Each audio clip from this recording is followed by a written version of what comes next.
Masayang buhay, mga kabukid, mga kanayon. Fire.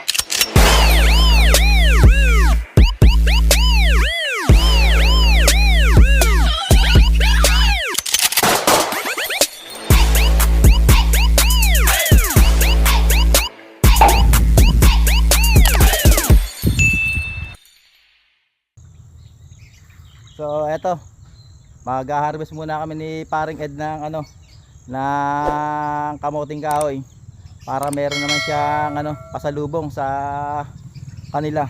Ito na natanggalan ko na nga pala ng mga dahon yung kamuting kahoy na aming susubukang harvestin. O pre, ano gagawin mo diyan? Bunutin. Ha? Bubunutin ko. Tingnan lang ko kung makakayang bunutin. Oh, yun, bubunutin daw niya. Oh, yun.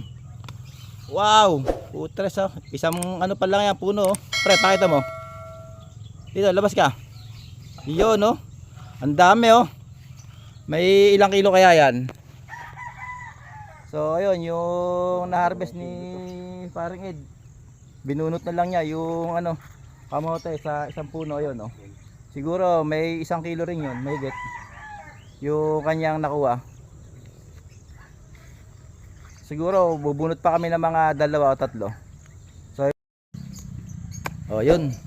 Balik tayo mga kabukid, mga kanayon.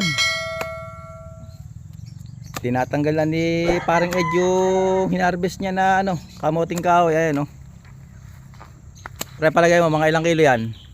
2 siguro. 2 kilo. Yun. So thank you Lord sa another blessing sa mga tanim namin dito sa aming munting bukid. Pakita mo nga pre kung gaano kagaganda ating mga hinarvest na Yun no. Oh, sarap niyan. Anong gagawin mo diyan pre? Palalaga lang.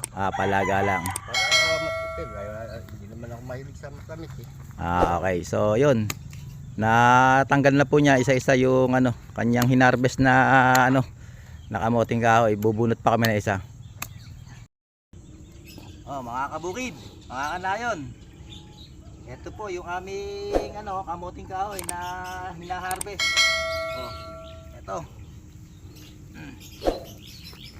Pangalawang puno. Napakaganda oh.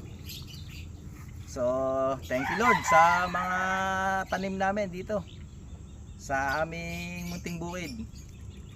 Ito po yung aming harvest. Meron din to siguro mga 1 kilo. So yun lang mga kabukid, mga kanayon. Maraming salamat po.